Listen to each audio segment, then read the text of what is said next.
e cabe-me a mim falar das medições e das medidas, portanto, a aquisição de imagens e as medidas que podemos obter com o OCT.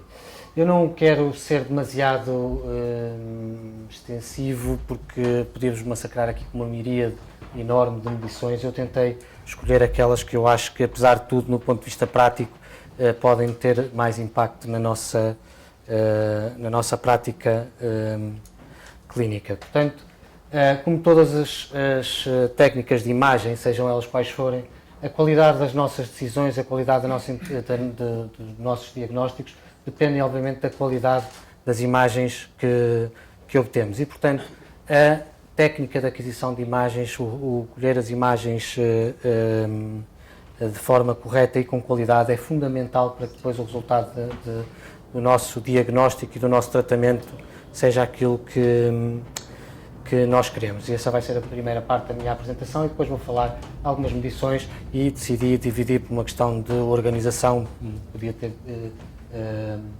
dividido de outra forma, mas decidi dividir assim, entre as medições mais relevantes antes da angioplastia e após a angioplastia. Portanto, na aquisição de imagem há coisas muito importantes. Primeiro, devemos avaliar, escolher bem as lesões, devemos escolher aquelas em que o OCT nos vai ser mais útil na informação que nos fornece. É importante escolher um bom catéter guia, posicionar bem o catéter da OCT. Há características particulares durante a aquisição do ramo de OCT e temos hoje a possibilidade de fazer a corregistração com angiografia, que é uma nova tecnologia muito importante. Portanto, nós já sabemos que o OCT precisa do flush de sangue da artéria a avaliar, precisamos de um meio transparente e, portanto, as lesões ostiais normalmente não são facilmente avaliáveis por OCT. Também, por questões físicas que eu penso já devem ter sido faladas, sabemos que a profundidade de campo do OCT não é muito grande e artérias com diâmetros muito grandes não são também aquelas em que o OCT nos pode ajudar mais. Aqui em baixo temos outros settings que, embora não sendo obviamente uma contraindicação para o OCT, enquanto, por exemplo, no contexto da angioplastia primária, como parece ser aqui o caso, nós não tivermos um bom runoff, um bom washout de contraste após, seja por aspiração de trombos, balão ou implantação de stent, o OCT não nos pode ajudar nestes casos.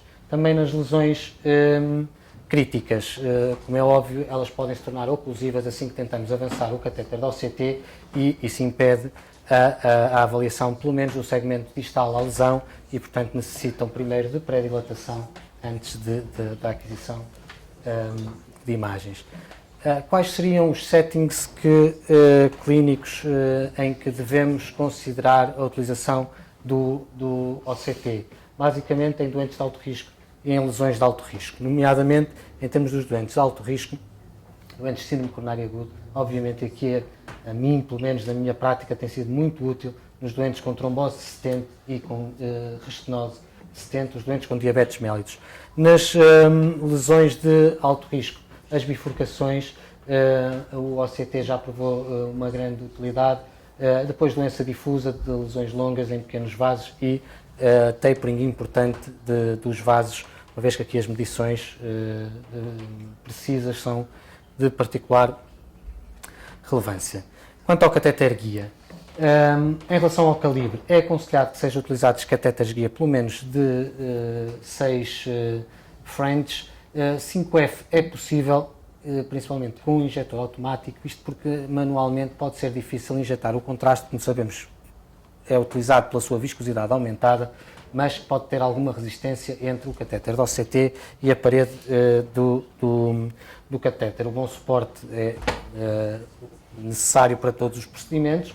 É necessário um bom engagement do catéter na artéria, de forma a que o contraste possa preencher completamente o lumen, mas não demasiado, e devemos ter o cuidado para que não haja ventricularização e dumping, porque vamos fazer uma injeção de grande volume de contraste e que, se a ponta do catéter estiver obstrutiva, se estiver em cima de uma placa, podemos culminar numa disseção extensa de todo o vaso. Isto para que a gente possa lavar o sangue e que se possa remover estes artefactos de swirling, que muitas vezes podem ser confundidos com trombo e levar a interpretações erradas das imagens. Em relação ao posicionamento do catéter da OCT, é obviamente fundamental que o marcador da lente distal à região de interesse, o marcador da lente esteja distal à região de interesse, e aqui a região de interesse deve incluir a zona provável de landing zone distal, se se prevê a angioplastia consistente, isto porque muitas vezes a eventual landing zone está longe da lesão propriamente dita, que muitas vezes concentra a nossa atenção.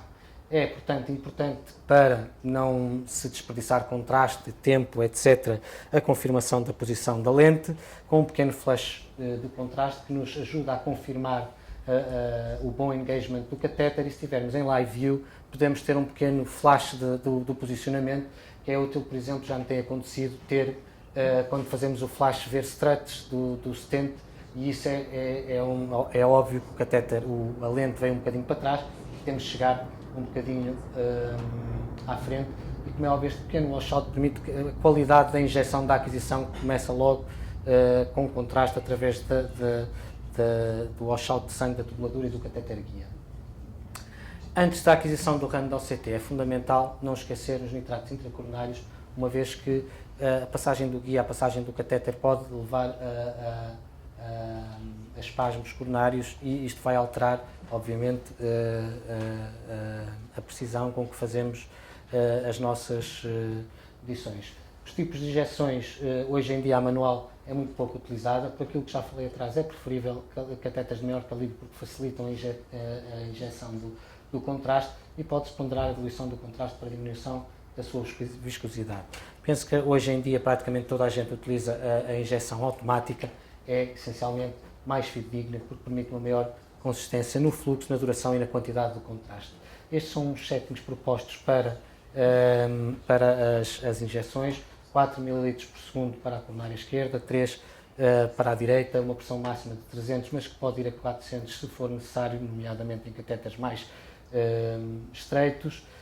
O aumento de pressão na injeção deve ser não linear porque favorece a ausência de streaming que cria aqueles artefactos de swirling, mas ao ser não linear pode fazer pode provocar o backout do catéter para a raiz da aorta, e nesse caso, se isso acontecer, podemos considerar um aumento linear, e à velocidade que as tecnologias atuais de frequency domain conseguem adquirir as imagens, as injeções de 4 ou 5 segundos são suficientes para adquirir com qualidade a região de interesse. Em relação ao flash, também há algumas questões importantes. Sabemos que quanto maior for a viscosidade do meio utilizado para fazer o flash, à partida, maior é a qualidade de imagem, e pela sua viscosidade, naturalmente, o contraste tem sido utilizado como o veículo para fazer o displacement do sangue da artéria. Contudo, é importante, fazendo vários takes, às vezes fazendo angioplastias complexas ou angioplastia de mais do que uma lesão ou mais do que um vaso, a quantidade de contraste pode aumentar significativamente, e, portanto, temos de ter cuidado com a prevenção da nefropatia induzida por contraste. O iodixanol, o Visipac, é o contraste com maior viscosidade e menos nefrotóxico, e, portanto, é aquele que está mais indicado para a realização do OCT, embora, como é óbvio, se possa utilizar outros contrastes que não o iodixanol. Uma estratégia para a diluição de contraste é a sua diluição, estão descritos até uma diluição de 50-50, e depois tentar utilizar o mínimo de contraste possível. Podemos, por exemplo, em vez de fazer um take para a angio e depois um take em que utilizamos contraste para a aquisição do OCT, podemos tentar tirar as duas informações ao mesmo tempo e fazer a vigilância angio quando estamos a adquirir o ramo do OCT e até o corregistro com a angiografia.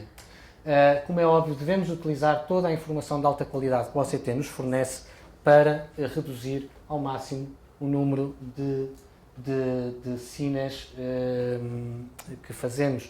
Por exemplo, quando estamos numa angioplastia sem OCT, quando temos uma imagem estranha no bordo de um stent, às vezes andamos a fazer projeções diferentes para tentar perceber melhor o que é. Se temos um ramo de OCT, não precisamos seguramente de o estar a fazer, porque vai-nos mostrar com grande qualidade qual é o problema. Por fim, depois há já trabalhos com substâncias que não são contrastes iodados. O que tem mais dados são os dextranos de baixo peso molecular, uma vez que também possuem alguma viscosidade e são seguros nos doentes ou relativamente seguros nos doentes com insuficiência renal crónica, e também já há estudos com lactato através de injeções automáticas, mas penso que neste momento não tem ainda grande expressão. Portanto, nós adquirimos o nosso run de OCT, é fundamental zerar o sistema, calibrar o sistema para garantir que as medições que vamos fazer daqui para a frente tenham qualidade e correspondam à realidade. O corregistro, eu penso que hoje em dia já praticamente todos os laboratórios têm. Da nossa experiência, é de facto uma tecnologia que facilita muito a realização das angioplastias, permite uma avaliação integral do procedimento, facilita imenso a interpretação das imagens e o local que estamos a observar, e para podermos utilizar o corregistro com o máximo de proveito, deve ser obviamente escolhida uma projeção com o mínimo de foreshortening na região que nos interessa estudar. Passamos para a avaliação pré-angioplastia. Temos a avaliação quantitativa, a avaliação qualitativa. Na avaliação qualitativa é feita a avaliação da constituição da placa, etc. Eu penso que o Hugo vai falar mais acerca disso e, portanto, eu vou passar um bocadinho à frente e vou-me centrar na quantitativa, que é um bocadinho mais chata, mas que é igualmente importante, tem que ser. Queria só reforçar aqui dois aspectos Força. que disseste e que eu acho que merecem ser reforçados. Que é, neste momento os pullbacks são muito rápidos, como vocês viram, e portanto estamos a falar em 3 segundos, nós conseguimos fazer praticamente um pullback de uma artéria, mesmo de centro distal. E aquilo que tu disseste eu acho que é muito importante. Muitas vezes nós temos algum receio em pôr o probe muito distal. E acabamos por pôr muito proximal, isso já me aconteceu a mim, acontece a todos nós, ou pôr muito proximal e acabamos por não ver a região que nos interessa. É que também nos interessa uma região que não é só a da lesão, porque nós vamos ter que ir à procura do sítio de referência da artéria, onde a artéria é mais sã. E, portanto, quanto mais distalmente pusermos, melhor. E às vezes o que fazemos, pomos muito proximal, tu disseste, fazemos um view online e às vezes até estamos em cima de um 70 e depois temos que puxar mais para a frente. Isso é importante porque muitas vezes fazemos um pullback, não vemos nada e depois temos que fazer um segundo pullback. Acabamos por gastar muito mais contraste. Gastar mais contraste do que se puséssemos mais distalmente. Isso é uma coisa muito prática que eu acho que tu disseste e que é bastante importante. E depois era a questão do contraste. Nós podemos lá pôr 20 cc's de contraste, mas o contraste só é injetado no período do pullback. Ora, se nós conseguirmos fazer em 3 segundos a 4 ml, não gastamos mais do que 10 ml, 12 ml de contraste. Portanto, de facto, hoje, e com os pullbacks cada vez mais rápidos, nós conseguimos injetar, não sei, está aqui a Tânia que pode me ajudar, a nossa média de contraste aqui é 6, disseste? Sim, 10. Nós programamos mais, mas depois vimos que já não estava... Sim, podemos programar 20, mas de facto são injetados 8, 10, 12, 8, 10, 12. Também temos o cuidado, muitas vezes o primeiro run fazemos mais completo, desde mais distal até ao catéter, e a partir do momento em que já temos a informação da artéria, depois começamos a reduzir a região de interesse, a pessoa que está a injetar. 10 ml, 10 ml também não é nada demais e sinceramente acho que é excessivo. Não quer dizer que há casos e casos. Claro, há doentes e doentes, há angioplastias e angioplastias. Quer dizer, uma pessoa se precisa mesmo de fazer um OCT, não há de ser pela nefropatia de contraste, pelos 10 mil hoje em dia não. que hoje em dia não deixa de fazer um OCT. qualquer das formas, é uma obrigação que a gente Sim, tem, não é? houve, ok. E já temos feito, não temos feito com medo de facto da Exatamente. formatia, porque depois nós estamos a fazer a coronariografia, depois ainda vamos somar a angiografia, o OCT, é mais contraste. Mas, Não sei se alguém aqui tem experiência com os dextranos, se Nós- alguém, para além do contraste, já te fizeste tudo. Não há cá em Portugal. não há o de baixo peso molecular. Pois, nós tentamos com 2 diferentes que havia lá no hospital, injeção manual, e não correu muito bem. Eu acho que é preciso um injetor e isso altera muito a logística do... Não, é preciso mudar Do o injetor, procedimento. é preciso não sei o quê. Não é... Havia em Santa Maria, lá a farmácia do Garcia de Horta solicitou, mas eu já não tinha também. E acho que a comercializada deixou de E comercializar. os- Tem que ter baixo peso molecular, os 10 anos. Os outros de facto não funcionam bem porque a qualidade, mesmo injetando com força, que já não é uma coisa muito confortável, a qualidade, o washout não é perfeito e tem artefactos de atenuação no lumen, não se consegue fazer. Há um estudo Bem. japonês que eles têm imagens espetaculares, comparadas mesmo Ao contraste. E era mais nessas bases. Seria uma excelente solução, porque os dextranos também não são inocentes nos doentes com insuficiência renal, principalmente os mais graves. Pedro falou, e eu chamei a atenção para a questão de nós, de facto, no OCT estamos sempre a ver imagens offline, enquanto no AVES temos imagens online. Se nós conseguíssemos ter dextrano, nós muitas vezes poderíamos fazer com uma injeção, ver a artéria e ter imagens online. Não estávamos a injetar contraste, não é? Não há isso ainda não existe, mas provavelmente um dia vai haver essa capacidade, não é? ou pequenas quantidades, menores quantidades de contraste para nós podermos conseguir. Bem, Então, vamos a partir isto daqui. então, partir pedra. Vamos partir pedra, exatamente. Portanto, vamos falar de algumas definições, lesão, estenose, determinação dos vasos de referência, algumas medições luminais e medições da placa relacionadas com a lâmina elástica interna e, quando visível, ou a lâmina elástica externa. Portanto, uma lesão é definida como qualquer estrutura ocupando espaço na parede arterial, um espessamento intimal focal ou perda da arquitetura normal da artéria com as 3 camadas de lâmina elástica interna, média e lâmina elástica externa. Uma estenose é uma lesão que compromete o lumen em pelo menos 50% quando comparado com um lumen de referência pré-definido. O comprimento da lesão é uma das que na prática, na angioplastia e que rapidamente se consegue obter e que é muito importante, é uma das medições mais importantes quando estamos a planear o nosso procedimento, estabelecer uma landing zone distal, uma landing zone proximal e ver qual é o comprimento da lesão que estamos a tratar. A referência proximal, ou o vaso de referência proximal, é o local com maior lumen proximal a uma estenose, mas no mesmo segmento, geralmente a menos de 1 cm, mas onde não intervenham ramos laterais significativos. O distal, obviamente, é a mesma definição, mas nos 10 mm distais à lesão. Medições luminais mais relevantes. O diâmetro luminal, mínimo e máximo, como o nome indica, são estes diâmetros que temos a nível luminal, passando pelo centro do lumen. A excentricidade luminal será o diâmetro luminal máximo, ao qual substitui o mínimo sobre o máximo novamente.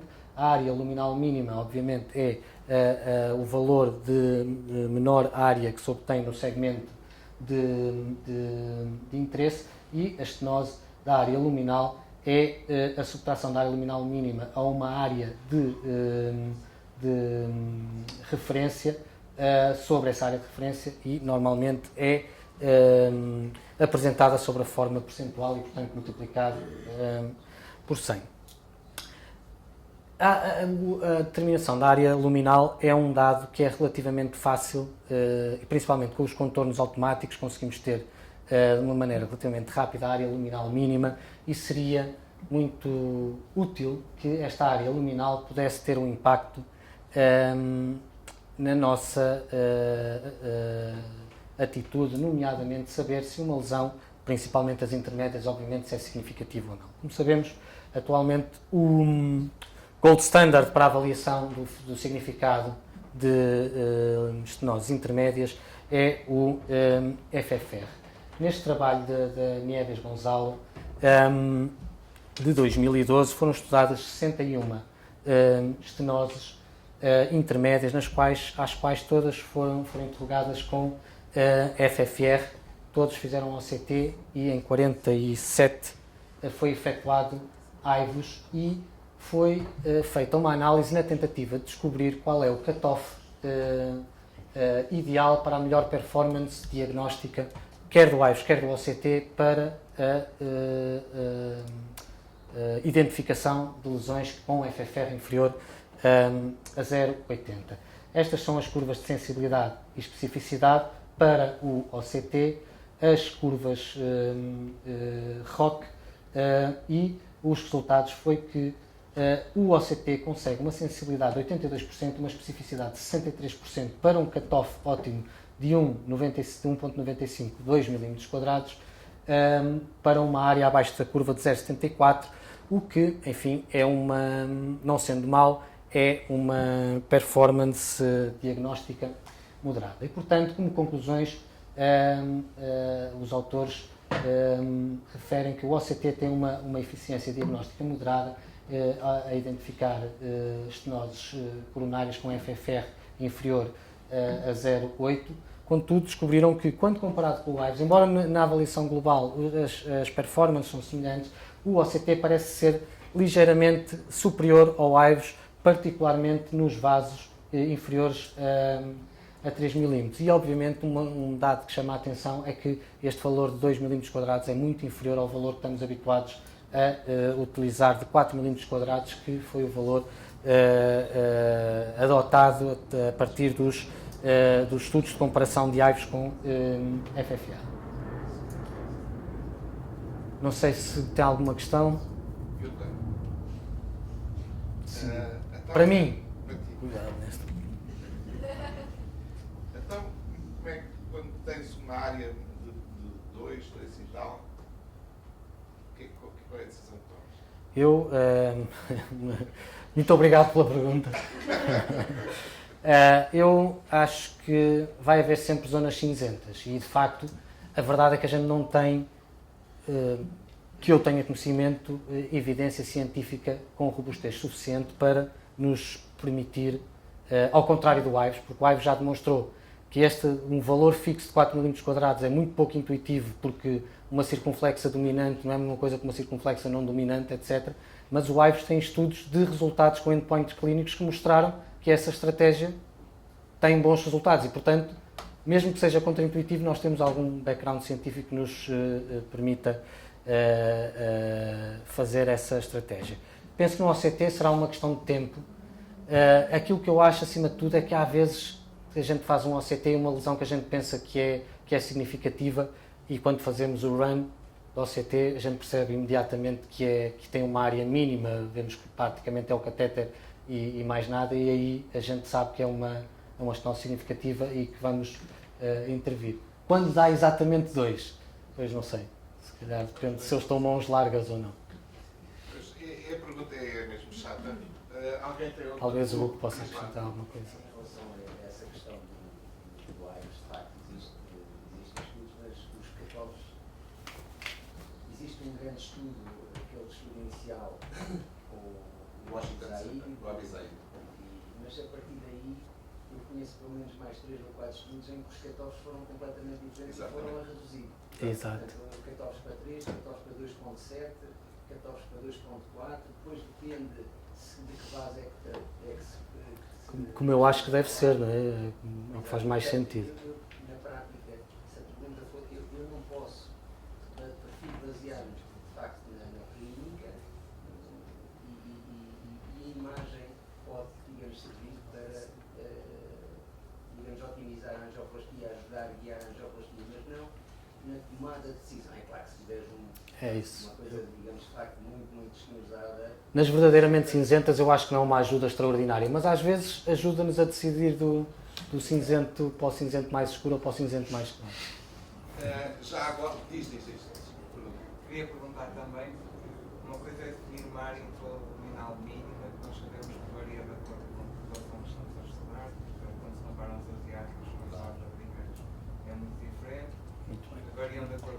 segmento com a artéria que estamos a estudar, e não sei se seria mais importante avaliar a área de estenose. Nós muitas vezes avaliamos a percentagem de estenose na geografia, mas não temos nenhum dado que nos apoie uma avaliação da área de estenose. Eu às vezes faço isso para ajudar também na decisão, mas também não tenho nenhum valor que nos permita concluir. Mais uma vez é falta de evidência, mas eu concordo contigo que eu acho mais consistente a área de estenose porque se refere a um diâmetro de referência e, portanto, isto anula o facto de se tu estás numa artéria de 4 ou se estás numa artéria de 2, né? Porque é indexado à referência e, portanto, eu acho que é uma coisa que fazia sentido utilizar, mas, como sabes, não tem sido o indicador e não sei bem dizer porquê que não é mais utilizado. Mas faz todo sentido. Eu acho. Esta era uma discussão que nos podia aqui levar há muito tempo e se calhar seria interessante. Mas o próprio, em relação ao FFR, tenho sempre uma peia muito grande, é que se nós olharmos para a história, a geografia foi comparada à cintigrafia e para a avaliação do que era no placa, do que era uma estenose significativa. Portanto, aquilo que provocava a esquerda, 50%, acima disso não provocava, abaixo disso provocava. O que é um facto é que quando nós estamos a avaliar o FFR hoje, estamos a compará-lo com a cintigrafia. Mas a cintigrafia foi comparada com a geografia. Portanto, nós estamos, isto é, diria, a pescadinha de rabo na boca. Nós estamos a comparar tudo, umas coisas com as outras. O único gold standard para a isquémia que existe é o PET. E esse verdadeiramente é, e nunca houve, enfim, há algum FFR, há alguns estudos, mas não é para aqui chamado, mas há alguns estudos, mas não são muitos. Portanto, é sempre difícil definir isquémia, primeiro aspecto. Segundo aspecto, as áreas, do meu ponto de vista, servem para não tratar. Ou seja, eu se tenho uma área acima de 4, fico descansado. Não trato. Ou de 6 no tronco. Não trato. Fico com a consciência tranquila, mesmo que se calhar aquela artéria, aquela lesão esteja a provocar isquémia. Mas não servem para tratar. Ou seja, muitas das áreas abaixo de 4 podem não estar a provocar isquémia. Para complicar isto tudo, eu recentemente, e há alguns trabalhos mesmo muito recentes, a comparar o FFR em placas estáveis e em placas instáveis. E, curiosamente, o FFR tem valores mais baixos, portanto, abaixo de 0,80, quando as placas têm lípidos e quando as placas são mais instáveis. Portanto, independentemente da área, pela qualidade da placa. Conclusão, isto é um assunto de facto, por isso é que eu trouxe aqui isto, mas é só mesmo para ativar a discussão. Isto é muito mais complexo. A definição de isquémia, enfim, está baseada em várias coisas, mas há uma coisa que a gente não pode esquecer, e o Hugo disse isso, e muito bem, que é a clínica, se é doente tem dor ou se não tem dor. Isso ainda é um bom sinal de isquémia. E depois, definir um cutoff para tratar, acho que é muito difícil. Definir um cutoff para não tratar, acho que é mais fácil. Concordas? Bem, como sabemos, uma das limitações físicas do OCT é a dificuldade de penetração tecidular. E, obviamente, quando a doença é muito extensa, muito pronunciada, podemos ter dificuldade, todos nós temos essa experiência, em visualizar a lâmina elástica interna, embora muitas vezes é possível, quer a interna, quer a externa, e sempre que ela seja não analisável em menos de 90% do frame, nós podemos avaliar a lâmina elástica interna e, portanto, ter informações em relação à placa. Uma delas é a área de placa, que é a área da lâmina elástica interna, que tem aqui uma linha amarela, o contraste das cores que eu escolhi não é o mais feliz, peço desculpa, menos a área luminal que está aqui a vermelha e, portanto, corresponde a esta área mais amarelada ou esverdeada. Podemos medir a espessura máxima e a espessura mínima da placa e obter a sua excentricidade, que é esta forma, a espessura de placa máxima menos a mínima sobre a máxima. Também podemos calcular o plaque burden, que se refere à área de placa, portanto a parte verde, a dividir pela área da lâmina elástica interna e também sob a forma de uma percentagem multiplicando por 100. De referir que é importante que isto é diferente da percentagem de estenose da área luminal, que falavas há pouco, porque a área luminal é uma percentagem em relação a um diâmetro de referência, enquanto que este refere-se ao próprio frame em que estão a ser feitas as medições. Após a angioplastia, temos também a avaliação quantitativa e qualitativa. Na quantitativa, vamos falar um pouco sobre expansão do stent e malaposição do stent. Na qualitativa, sobre protusão de tecido, avaliação de trombos e dissecção de pontos. Podíamos falar de mais coisas, mas decidi trazer estas. Portanto, uma primeira coisa que devemos fazer, isto não tem propriamente a ver com a expansão do stent, mas antes de começarmos a fazer medições, podemos tentar fazer uma aflição do comprimento do segmento do stent. E, obviamente, esta medição deve ser semelhante, com uma variação inferior a 10%, à medida que está na caixa de onde tiramos o stent que foi implantado, e se assim for, é uma segurança que as nossas medições vão ser mais fidedignas. Portanto, o segmento do stent é a distância entre o primeiro e o último frames em que se visualiza 70% das malhas. Isto, do ponto de vista a meio de uma angioplastia, não é muito fácil, mas é a definição. Portanto, avaliar o segmento do stent e determinar as áreas de referência, que são normalmente os cortes com maior área luminal a menos de 5 mm do bordo do stent, sem que haja side branches importantes, superior a 1,5 mm, intervenientes.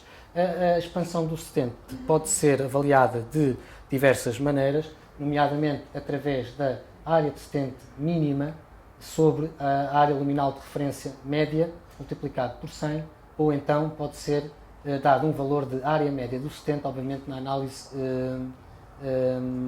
volumétrica.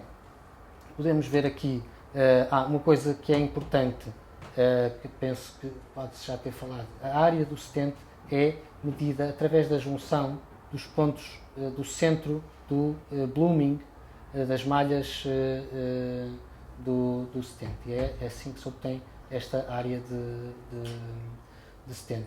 Neste caso aqui, por exemplo, temos uma área de referência proximal de 4,7 mm², 2,99 na distal e uma área mínima de stent de 3,43.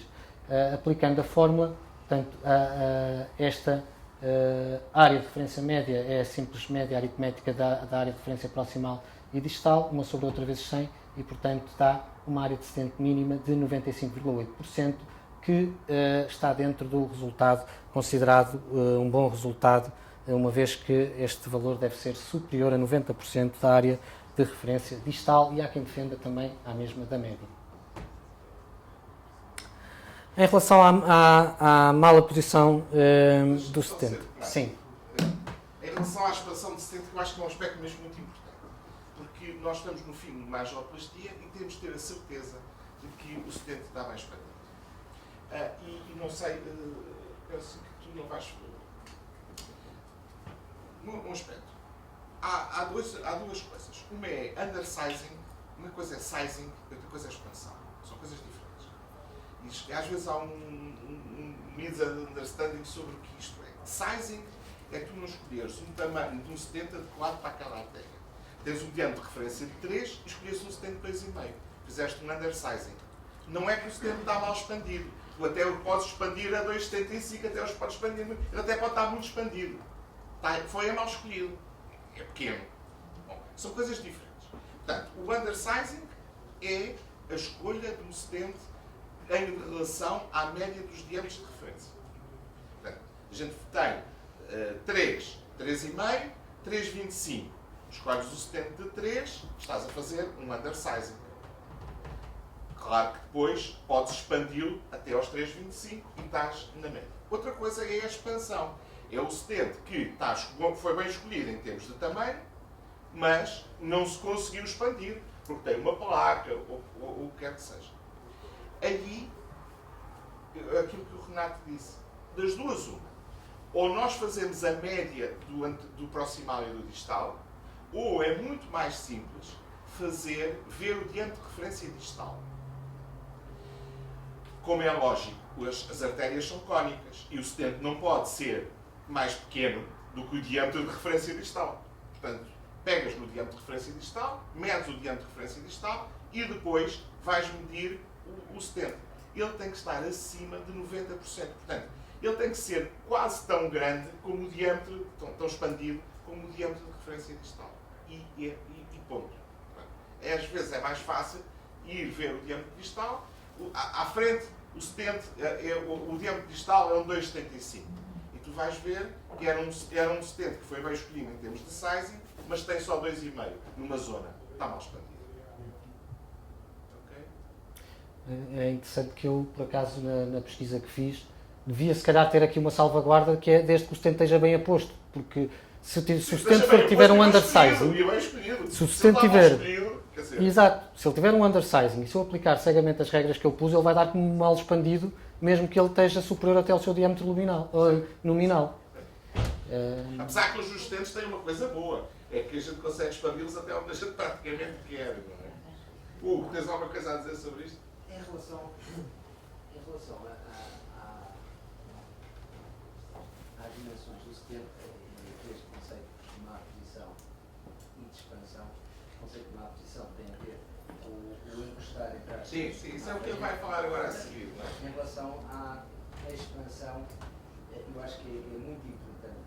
E quando nós temos uma ferramenta que, apesar de tudo, é cara, nós devemos usá-la em toda a sua potencialidade. E o que eu vejo muitas vezes é que as pessoas usam, fazem um diagnóstico, interpretam um bocadinho à maneira, põem o stent, tiram e eventualmente até fazem a avaliação, fazem o ramo final e depois não veem as áreas mínimas do stent, não veem se ficou de facto bem expandido ou não. E há, quer por AIVS, quer por OCT, uma forma muito básica para avaliar, que não é preciso andarmos com muitos cálculos, que é a forma da área de circunferência, πr ao quadrado.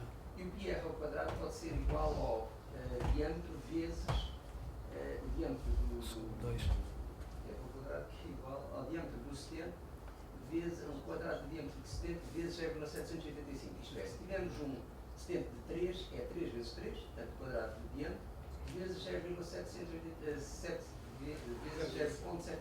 Essa conta já tenho mais dificuldade em fazer. Não é fácil.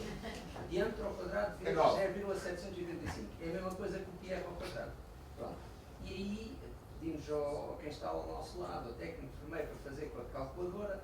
Por exemplo, no 73 dá 7, mais ou menos. Se está ali muito perto dos 7, 6.9, ou seja, pelo menos 80% ou mais, temos um resultado, digamos, aceitável. E isto não demora nada. É só... Porquê? Porque às vezes com as pressas podemos achar que está muito bonito, está assim, e vamos embora, não fizemos esse cálculo, depois vamos rever, já depois com o relatório, a fazermos o relatório, vamos fazer o cálculo, deu 5,5, devíamos ter expandido, mas agora já é tarde. Pronto, é simplesmente utilizar... Uma excelente dica. Acho muito importante isso que disseste, porque é muito frequente ver isso. A pessoa depois faz e não mede. Exatamente. Muito bem. Portanto, este conceito é simples, obviamente.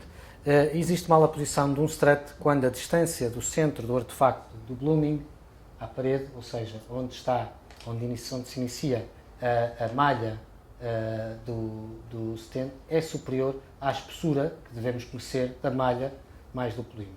Portanto, esta distância, que é a distância B, será subtrair à distância A a distância da malha mais a do polímetro.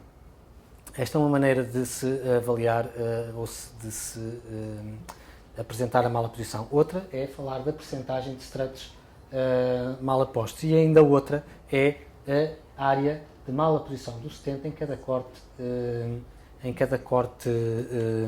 axial, que depois se pode transformar na análise volumétrica, obviamente, em volume de mala posição. A área de mala posição é calculada através, obviamente, da subtração da área luminal à área do sustento. Mais uma vez, a área do sustento é efetuada através da junção do centro dos artefactos de Blooming.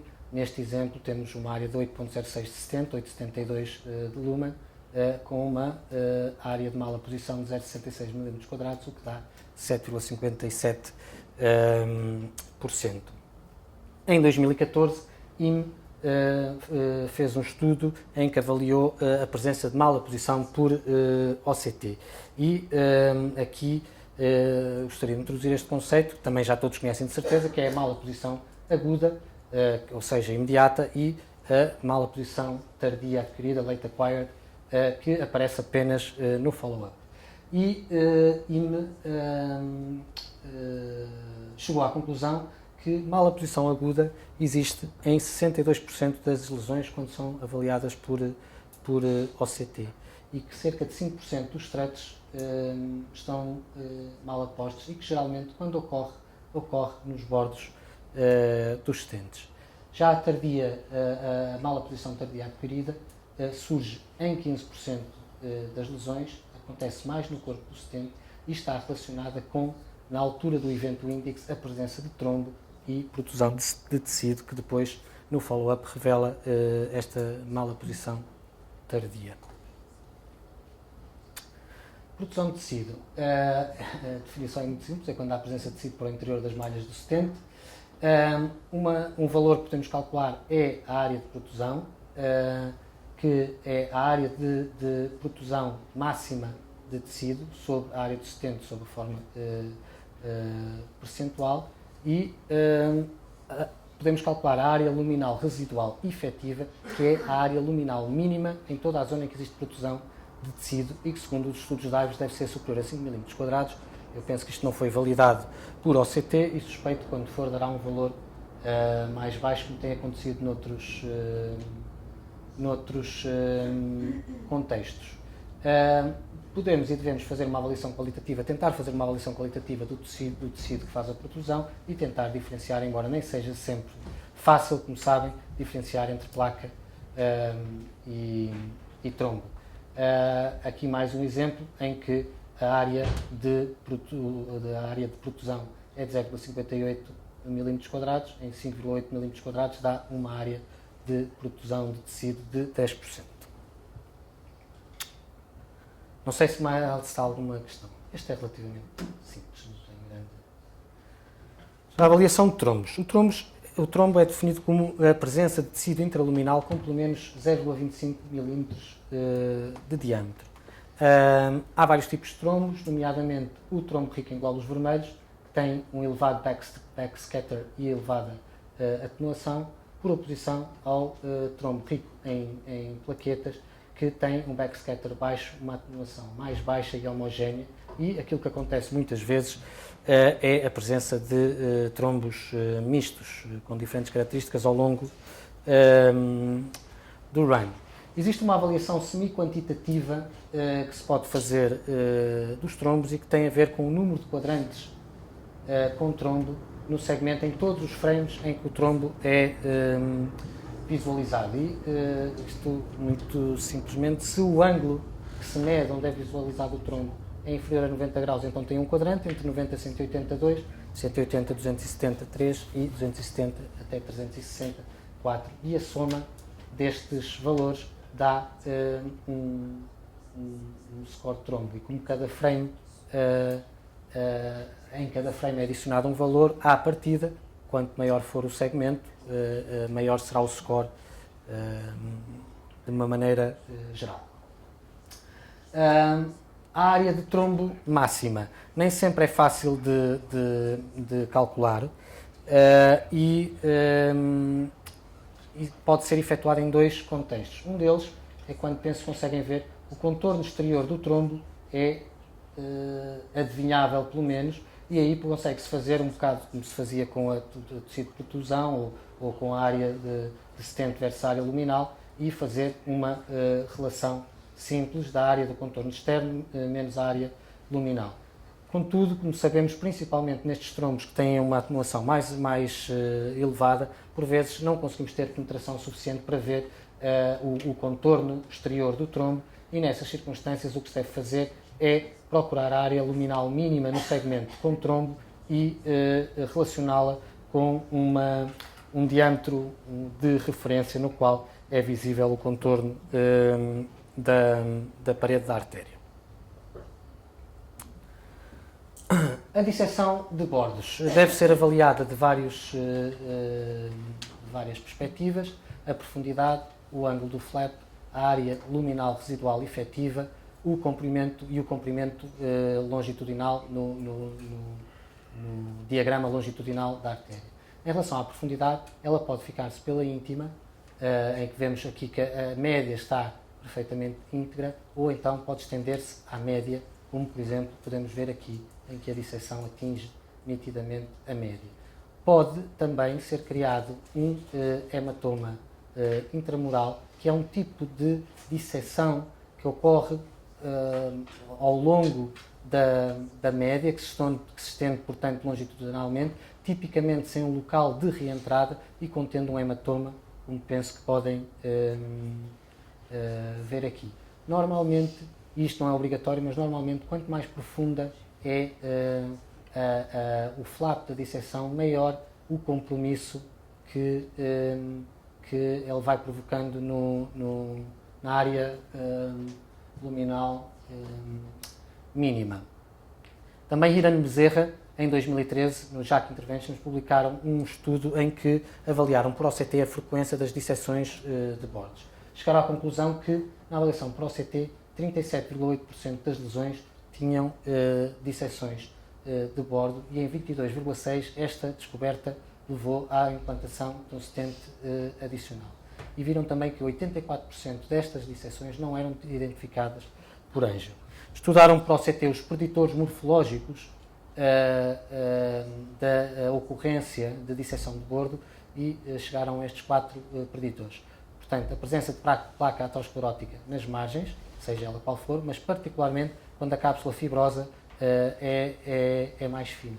O ângulo de calcificação na landing zone também tem impacto e o estiramento do vaso quando a área do stent é maior do que a área de referência e, portanto, a sua relação é superior a 1.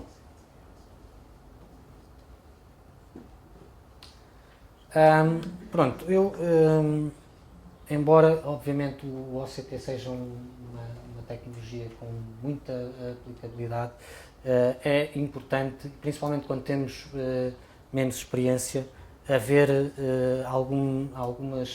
alguns cut-offs ou algumas recomendações mais fortes que nos direcionem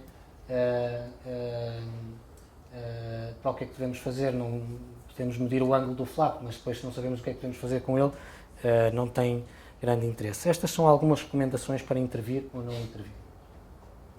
Disseção de bordo. Intervir quando provoca limitação do fluxo. Quando o ângulo é inferior a 180 e não tem uma grande extensão longitudinal, pode-se considerar não intervir. Em relação à malaposição, é geralmente aceito como significativa acima dos 200 micra e se estender longitudinalmente por mais do que 5 frames. Obviamente, se a malaposição é perto de um side branch, provavelmente está relacionada com a existência desse side branch e não devemos intervir. Trombo. A presença de trombo ou protusão de tecido causando redução de fluxo, isto é, fluxo inferior a TIMI 3 e obstrução que seja visível por angiografia. Pelo contrário, obviamente, trombo minor que não causa redução de fluxo não deve ser intervencionado. Subexpansão, que falamos há pouco. Uma vez que o OCT mostra acima de 30% de subexpansão comparada com o diâmetro distal, ou quando o QCA mostra pelo menos 20% de estenose residual incidente. E quando isto não acontece, obviamente não se deve interferir. Outra mensagem que eu queria deixar também é que a maior parte destes dados que eu falei não são rapidamente obtíveis de uma forma consistente e, portanto, é importante que cada laboratório tenha o seu protocolo de atuação rápido, simples e eficaz para poder dar resposta rápida e não estar a prolongar desnecessariamente um procedimento. Portanto, queria chamar a atenção antes de determinar rapidamente a área de referência distal, a área de referência proximal e o comprimento da lesão. E depois da angioplastia, ver essencialmente subexpansão, mala posição, disseção de bordos. Os trombos são muito fáceis de ver e fazer isto de uma forma rápida e eficiente. Obrigado.